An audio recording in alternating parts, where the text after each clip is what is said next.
Look at all this stuff, man. Oh my god. This costs as much as your car, doesn't it? It probably costs more than the car. Actually, you know what? This Nitrous is the most efficient dollar-for-dollar power adder you can add to a car. It doesn't take much to be more expensive than that car. So. No. And most people don't do this to a 1972 AMC Hornet Sportabout station wagon. They don't. But most people don't fly to California, buy one for $1,300, and drive back to Georgia either. Yeah, so, most people aren't as stupid as I am, I don't think. Right. So at this point, you people should not be questioning anything he does with his car, because he's already gotten his money out of it. I have. Yeah. None of it makes any sense. No. But it's been fun. It's been a lot of fun. A whole lot of fun. And slightly educational. Very much Because so. that 258 cubic inch inline six, you rebuilt yourself at home in the garage. I did. You added a comp flat tappet camshaft. Yep. A Clifford aluminum intake after already swapping a different intake on there. You also went from a 1-barrel carb to a 2-barrel carb to now a Holley 4-barrel carb, which by the way, we discovered after we filmed the last episode. Don't judge. No, we're not going to judge. I took the bowl off the carb and I'm like, I know this thing won't idle. Oh, goodness. I know this thing will idle with the mixture screws screwed all the way in, which that doesn't make any sense. Shouldn't happen. And so I really started looking at the carburetor, and I pulled a vacuum cap off of one of the ports at the base plate, and fuel came out of it, and I went, that ain't right. So then I pulled the bowl off and the metering block off on the primary side and found the power valve had no gasket behind it. And I got it 99% right. You did. 99%. This is not a shot That 1% was just a doozy. This is not a shot at you. But literally one gasket and a new power valve, and that thing runs like a champ. Yeah. I'll admit my mistakes. I missed a gasket, but now it's like a brand new car. It is. So anyway, what have we learned so far about your car? We've learned that it would not do burnouts stock. Not at all. It will do them now. It will. In the rain. Even with the big Jeep tires. Like, I didn't even have to swap for smaller tires. That's right. a win. Yeah. In the rain, it will do burnouts on big Jeep tires. But that is not enough. And Home Slice eventually wants to stick a Hemi in this thing. But before that, we're going to spray it with nitrous. So he's been driving around this week with our modified Clifford header, trying to figure out how each cylinder is running. He's attempted to move the O2 sensor from cylinder to cylinder. And it didn't quite go so well because no, not so well. You could move it for cylinder number 1, cylinder number 2, cylinder number 6, but the ones in the middle there, 3, 4, and 5, where we welded the bungs, they're kind of facing the engine block because that was the easiest way to put them in and get welded all the way around. But the O2 sensor is about that long and it hits the engine block. Yep. So what we know now is cylinder number 1 dead lean at wide open throttle. Cylinder number 6 is dead rich. Is dead rich, which is weird. I don't get it. Cylinder number 2. It's a little better than cylinder number 1, but it's a little on the lean side. Yeah. Which is good. So we know that when we spray this thing, we need to adjust for that. Yeah. Which is why we went direct port. We've got a nozzle going into each intake runner of the intake, which we can jet differently and equalize this thing so that when you're on the button, without the boom. Yes, let's hope for no boom. I have to drive this thing to California. Yeah, because you're moving. I'm moving to California. That's another thing you guys don't know. So. Jake will be no longer with us eventually. Yeah. Sorry. Maybe I'll make appearances from time to time. Sad. He's leaving us. It'll be rare. He fell in love and now he's moving. I did. And he's taking the Hornet with him. So before he leaves, we will spray this bitch. Yeah, the Hornet just wants to go back to LA. It's tired of the Georgia weather. I didn't think about that. You could have just left it there. All this has come full circle to me just going back. And if this happens to air before he leaves, he does have a crappy red Camaro for sale. I do. If you're looking for one. All right, enough talking. Let's put nitrous in a car. Oh, goodness, yeah. Ready for a big reveal? I guess. Show off the sneaky secret the Yeah. Hornet has. Look what we did over here. Factory spare tire mount. Bang! And a West bottle. Which was not easy to get in there. Not at all. I don't mind telling you. And it just barely fits. But it's like it was made for it. Yeah, look at that. The gauge, the line, everything just barely fits. Did you get the blowdown tube in there? I have not. No, okay. Not yet. You'll want to do that before you drag race it. You smell. Is that gas? I have a terrible sense of smell. I'm not the person to ask. I'm sure it's fine. Anyway, that's where the spare tire used to go. Our nitrous bottle now resides there, which is awesome. Here's what she looks like without the bottle. It's as if it was made for an NOS bottle in there. That is a 10-pound bottle, and all we had to do to these stock bottle mounts was clearance them right there to get around that portion of the floor. Drilled 4 holes, sandwiched it in there with grade 8 hardware, and when it's shut, you can mob around Southern California traffic without any popo knowing what you're doing. Except for the hole in my spare tire cover. If you peek through there, you get a hint of what's going on. What are the odds that you'll ever find another one of these? I think I'm probably just going to make one out of sheet metal. Yeah. I think it'd be cooler. Or carbon fiber. Carbon fiber would be cool, and it would keep up with the trend of parts too good for this car. That's right. So. Oops. Check it out. This is the nitrous enrichment fuel system. That right there is a Jazz 2-quart fuel cell, which I believe is probably for a junior dragster, but it's kind of adorable. Works fine and fits perfectly in there. And down there we have a Holley Blue pump with a 12-803 regulator. Probably my favorite nitrous regulator ever. And I say nitrous because I use it on nitrous systems all the time to regulate fuel. Because they're very, very reliable, and you can stack many of them together if you need more than one stage of nitrous.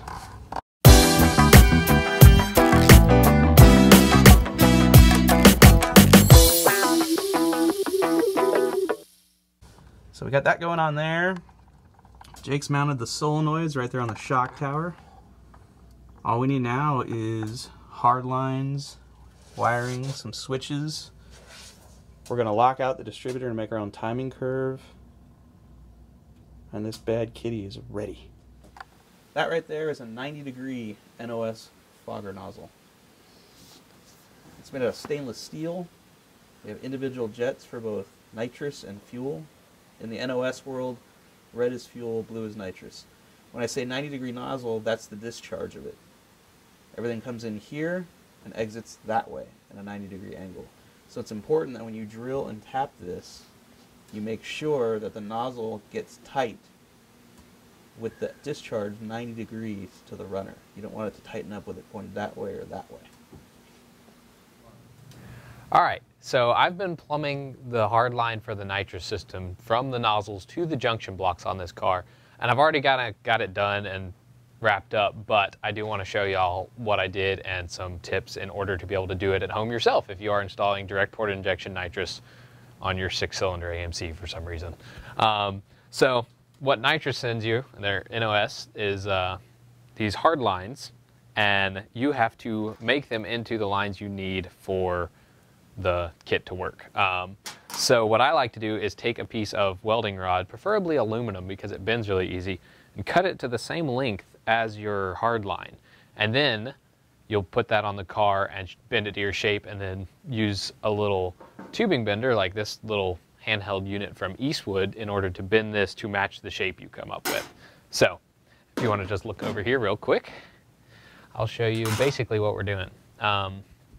So you can see the hard line here on the intake manifold.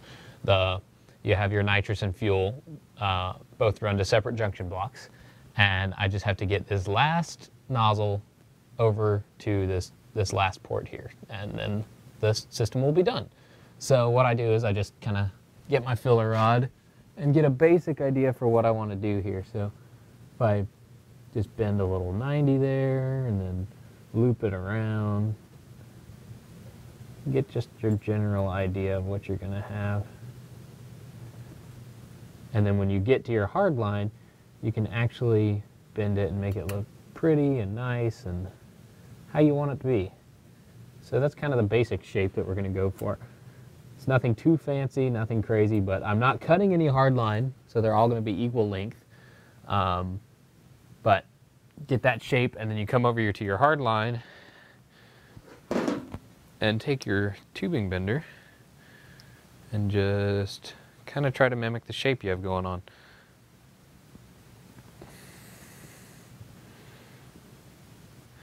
It's not hard if you take your time and try to get all the bends to look nice and even with each other. A lot of times you can actually bend this stuff by hand. It's just using these tools, you're a lot less likely to accidentally crimp a line. And you put these little ferrules on with the fitting, and same on the other side. And these have already been tightened down so they don't come off anymore. But once you have that done, you just tighten it onto your junction block and onto your nozzle and snug it all the way down, and then you have a nitrous system that is officially plumbed and looks nice. Yes, thank you, sir. Finish the wiring. Because that's all that's left. Mm-hmm. We hook that micro switch up. Where do you want to? And when that carburetor goes full throttle, and Jacob has his finger on the button on the steering wheel, that will energize the nitrous and the fuel solenoid, sending all of that magic into those nozzles. And then boom! What we're doing is we're fixing to lock out Jake's distributor. It's pretty easy to do. Just take the distributor cap off, take the distributor out of the motor first. The hardest part is going to be getting the roll pin out.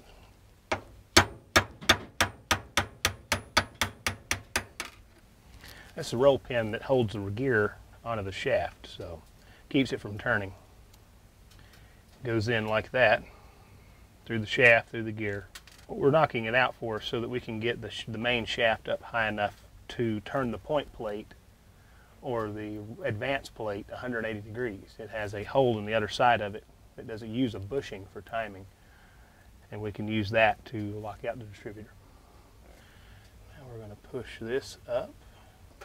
What we have to have is a 11/32 wrench, needle nose pliers, a flat screwdriver.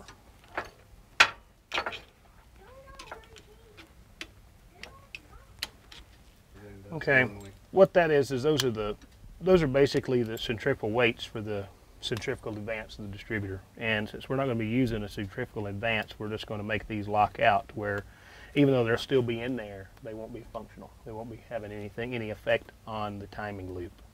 What has to be done is this slides down now. This bushing comes off. We'll turn it 180 degrees. We have the shaft bolted in the lockout position, and we can put the gear and the roll pin back together.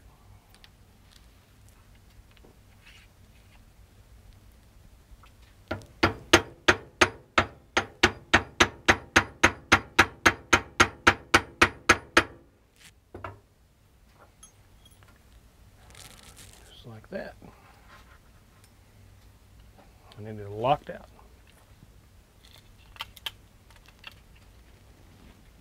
Now that the distributor is locked out, we will do our timing with the programmable box. So it's time to put the distributor back in. Nailed it! These are the wires to the micro switch, the last piece of the puzzle to activating the nitrous system on Jake's Hornet. But we can't hook these up yet because we don't know where the micro switch mounts because there's no carburetor on the engine. Last night, our buddy Daniel, carburetor guru, swung by, took a look at the carb, said, I can drill some holes in this thing and make it work even better. All right. So he left, and he took the carburetor, and we're pretty much standing around with our thumb up our butts waiting for him to show up. Jake's got to leave in about 12 hours. He's supposed to be in Dallas tomorrow. We're currently in Georgia. It's a bit of a hike. And so I think right about now the only thing we can do is siphon race gas out of Blasphemy to fill his fuel cell. After that, we're waiting on Danny Boy. And remember, You know, if you want to be safe about it and not swallow any. where's the fun in that? You don't love the taste of gas in your mouth?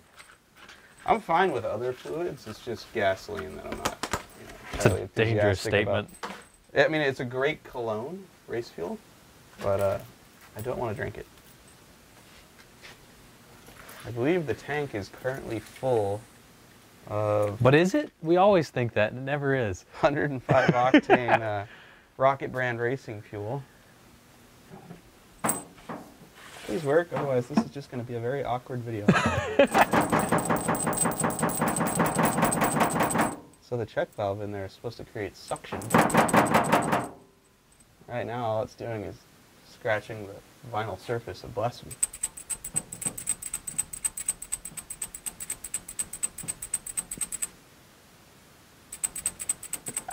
This isn't working.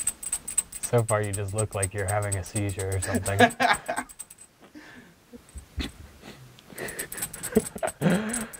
Oh man, they're gonna watch 10 minutes of us trying to siphon gas out of Blasphemy. They're like, what is this garbage? I know there's gas in it. Well, you always say that, but then it's always empty. There's definitely gas in it.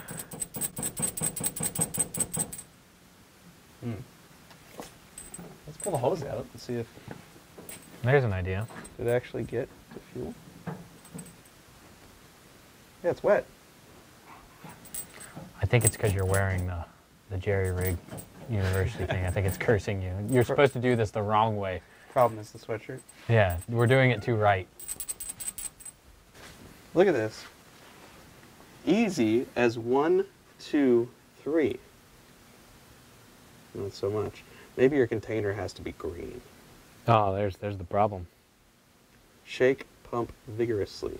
We did that. Did you do it Oh, vigorously wait. enough?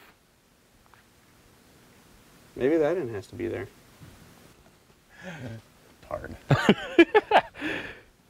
So now you pull that back and forth. I think you have to pull what's in the tank.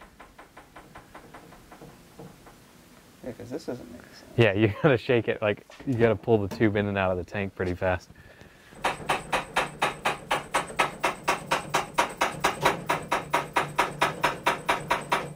Poor Blasphemy never saw it coming. It likes it.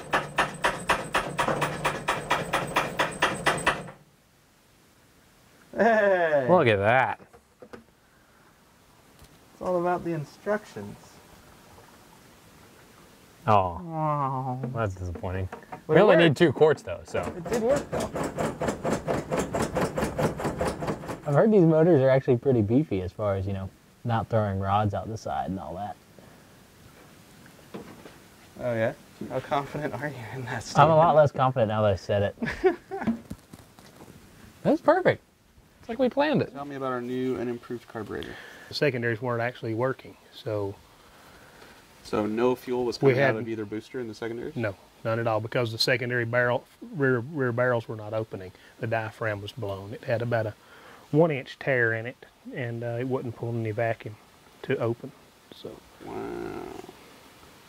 Air bleeds look cleaner too. yeah, the air bleeds are cleaner.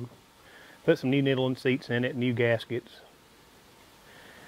Made sure all of the air bleeds, front and rear, are open and to the right size, and I think it's ready to put on. Cool.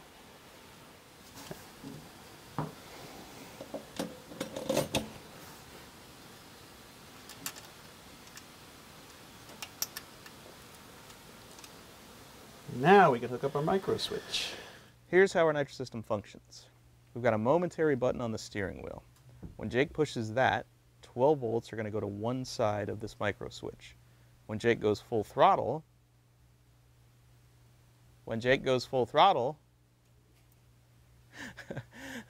the switch closes and sends 12 volts out the other wire and over to this relay. The relay is going to do 2 things. First, it's going to send 12 volts over to the solenoids.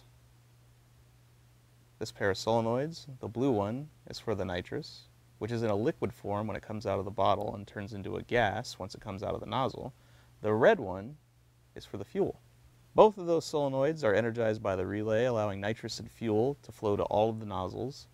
And while that's happening, the relay is also sending 12 volts over to our MSD programmable 6AL2 box.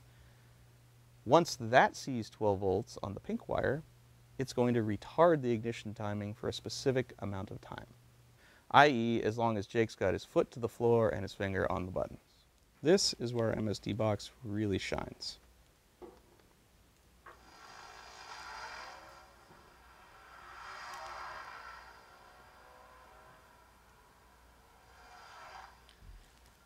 Daniel has already locked out a distributor and dropped it back in the engine. So now we're going to set our max timing. It's locked out. I think we're going to set it around 30 degrees. Then what we're going to do is use this curve to retard the timing versus engine RPM. So you'll see here, that's engine RPM. This is degrees of timing.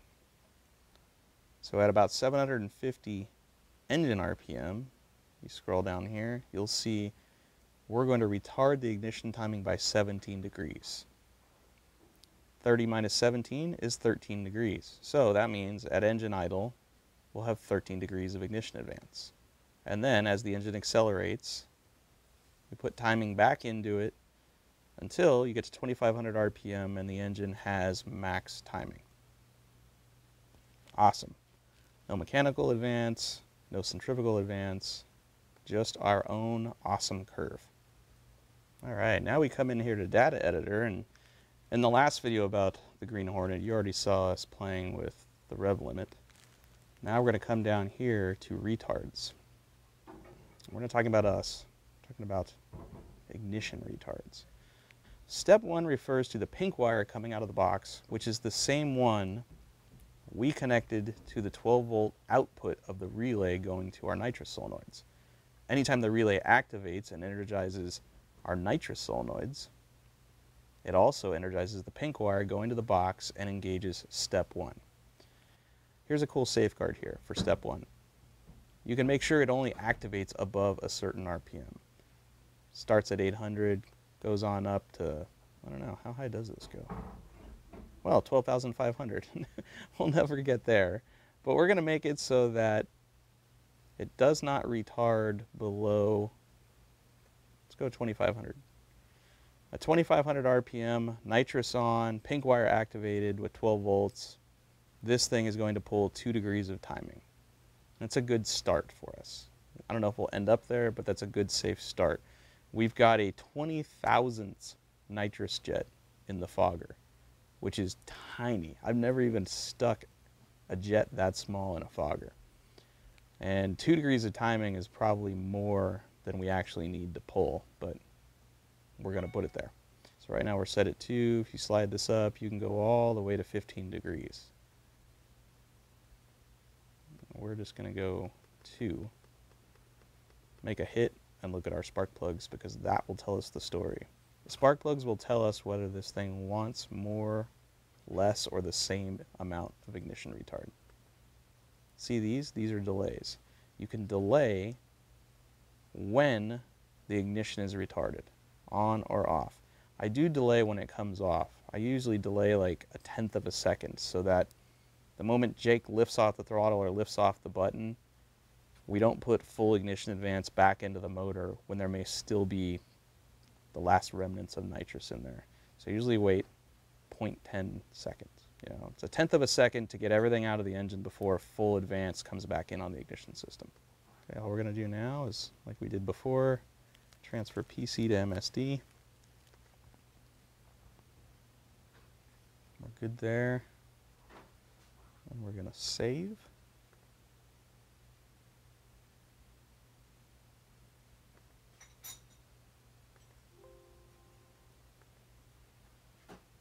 And she's ready to run. I have a beanie on because it's 20 degrees outside. We're about to push the car outside and light the AMC off for the first time with this new nitrous system. And before we do that, one of the last things we're going to accomplish is setting the fuel pressure of the nitrous system. Now we've got a Holley blue pump down here.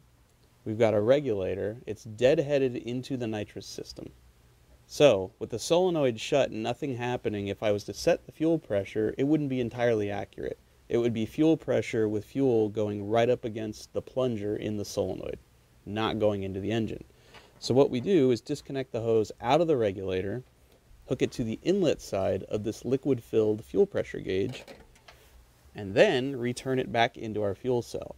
And it's going to return through a nitrous jet with the same orifice as the fuel jet in every one of those nozzles. You turn the fuel pump on, set your flowing fuel pressure. Now this should be almost the same fuel pressure the engine is going to see when the nitrous system is activated. We set it, go make a hit, pull the spark plugs, take a look, adjust as needed.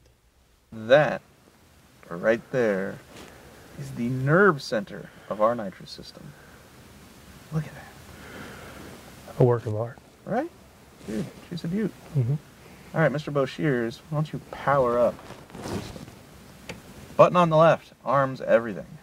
Button number 2, fuel pump. Button number 3 is the bottle heater. And that big blue momentary button is the purge. There we go. Once all of that is working and active, there's only one thing that stands between Jacob and glory. Boom. The nitrous button. Glory. That button right there is another NOS part. Comes with a coiled cord, which will get caught on everything that's on that column, including his zip tied gauge. But we did put some crappy quick disconnects on the end of the wiring so he can take off his nitrous button when he's not street racing, track racing, and whatever other kind of racing he's going to do with this car. There we go. That is his nitrous system. All that's left now is for him to get in this beast tomorrow morning and drive clear across America, where I will meet him in Tucson, Arizona at the zip tie drags. And hopefully this thing runs better than, what was the last pass? It started out at 19, I think it ran an 18. Something, yeah. Well, high 18.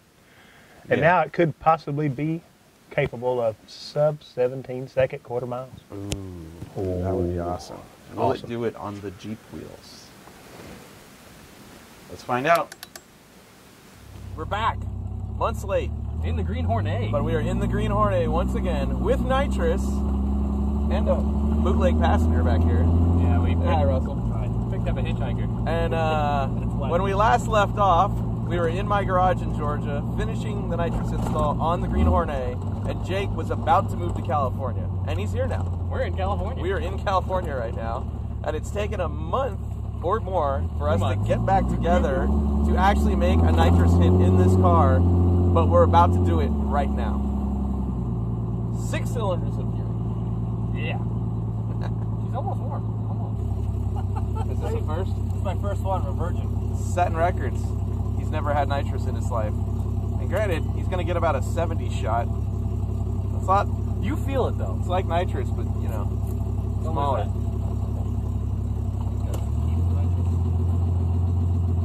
No, it's just for the hatch.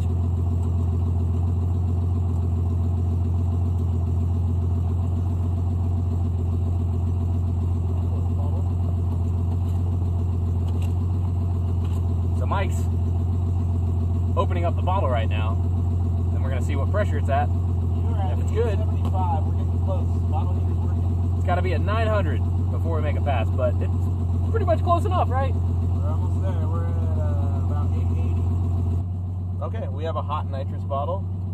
We have a dude in the back seat, and an inline 6 that really wants to hit a nitrous.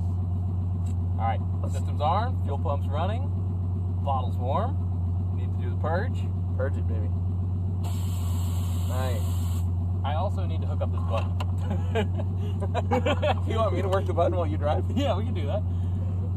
Let's get them. But it works. So, It's a team effort. I'll be operating the button. this button keeps the nitrous from doing anything, so that's got to be pushed for this system to work. So, I'm letting Mike hold it while I drive. Probably not a good idea, but it will be fun. I've got the power. Oh, I'm terrified. You tell me when He's going to blow up my motor. You tell me when you want me to hit it, and you tell me when you want me to lift, and maybe I'll listen. All right. Let's hope we don't kill ourselves. Nah, we'll be fine. Say when. When? Oh, it did work! Yeah! Oh, big bump, big bump. Dude, that totally worked. It didn't shoot ducks. It felt good. No smoke. Dude, that's a solid tune. Nice. So we're out here at Auto Club Famoso Raceway with the Green Hornet and lay down an actually aspirated pass to get a baseline at this particular track. But there's some killer stuff out here.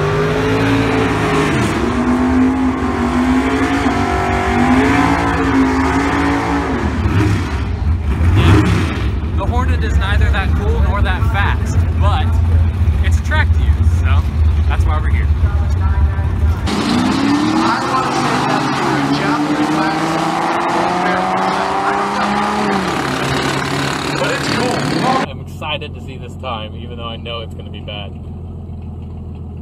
This car's so slow, but I still have like the jitters from drag racing.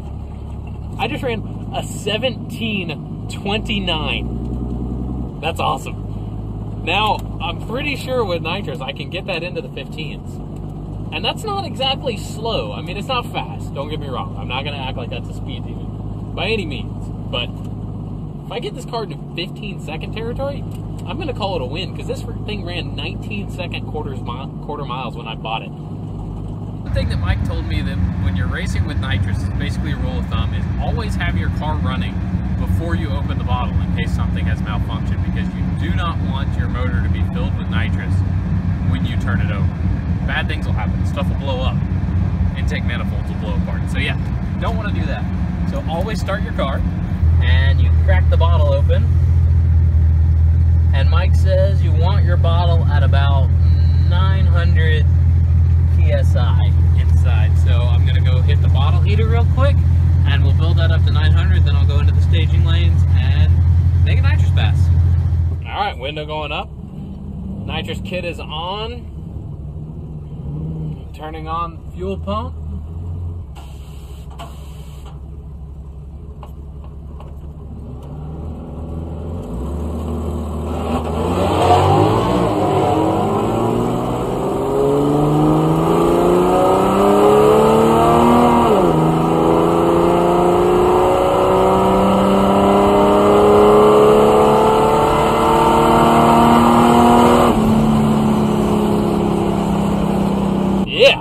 Felt faster. I know I was up at about 90, so that was definitely better. Moment of truth.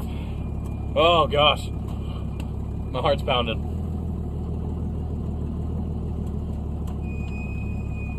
Thank you. That's pretty good. All right, so it just ran a 16.166 at 92 miles an hour. So I'm gonna call that a win. You see that? There you go, right there. Look at that. Oh, hang on. Look at that. Yeah! That's pretty good. I'm happy. I'm gonna call it a success. Oh man, that's stressful. It did good. It did good. Everything worked just like it was supposed to. So all in all, the Hornet did pretty good.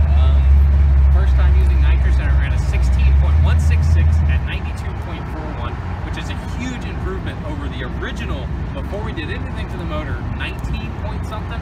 So in a whole, we picked up about 3 seconds, maybe more than 3 seconds, and over a second over the naturally aspirated time. It could have more to give, but on that last run, you come in here, you might hear a loud pow in the video. I'm not sure if it picked it up, but I blew out my collector gasket and it made an awful noise. You can actually see it down in here. If I zoom in, maybe you can see that collector gasket exploded, and that one's pretty messed up as well. Apparently they got pretty hot. So as a whole, the motor did pretty good though, and everything worked just like it was supposed to.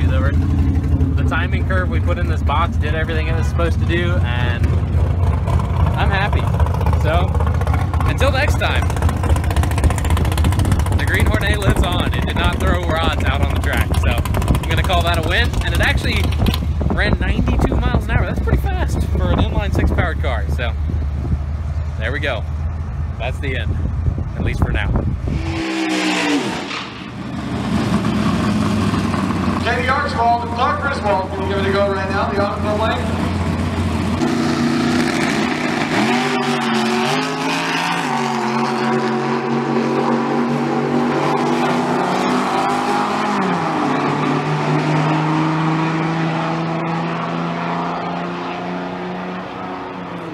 Clark Griswold, get there, got there, 16:54. And the family truckster over there, Clark Griswold on the left side, on his way to Wally World, goes 16:16. Let's put the nitrous in. And not metal hole in the piston. Yes. Don't want to do that. No holes. Got to drive it to California. Yeah. In 2 days. In 2 days. Yeah. Last minute preparations. Install Nitrous for reliability. Confidence is high. No.